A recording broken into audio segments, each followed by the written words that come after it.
Hello guys, जय माताजी, जय Shri Krishna. Welcome to my YouTube channel. आज આપણે બનાવશું હોમમેડ સીરમ। જે સીરમ રૂટમાં એપ્લાય કરવાનું છે, આપણે એકદમ તાળવામાં એપ્લાય કરવા માટે। આપણું સીરમ તો છે જ હેરને સિલ્ક અને શાઇનિંગ માટેનું, પણ આ જે સીરમ છે એકદમ હોમમેડ છે અને રૂટમાં લગાવવાનું છે જ્યારે પણ આપણે વોશ કરો ને આગલે દિવસે।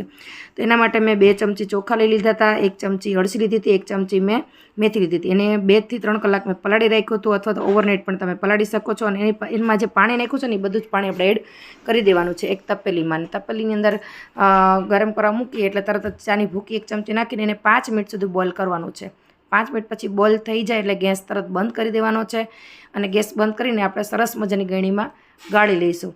અને ગાળીને આ જે ટોનર છે એને ખાલી એક બોટલ હોય આપણી પાસે સ્પ્રે ટાઈપની, એમાં આપણે લેવાનું છે। અને 2 મેં વિટામિનની કેપ્સ્યુલ પણ આમાં એડ કરેલી છે। તો આવી રીતે બોટલમાં પેક કરી દેવાની છે અને સ્પ્રેમાં યુઝ કરવાની છે, બરાબર। ખાલી બોટલ કોઈ પણ એક્સ્ટ્રા પડી હોય તો બી ચાલે। આપણે એ બોટલમાં આપણે મૂળ તો છે ને તાળવામાં લગાવવા માટેની આ છે, એકદમ એમ કે સ્કાલ્પમાં લગાવવાનું આ સીરમ છે। આવી રીતે સીરમ સ્કાલ્પમાં લગાવીને હળવા હાથે મસ્ત મસાજ કરવાનું છે અને આખી રાત રાખીને સવારે વોશ કરી દેવાનું। લાઇક, શેર, કમેન્ટ જરૂરથી કરજો। Thank you.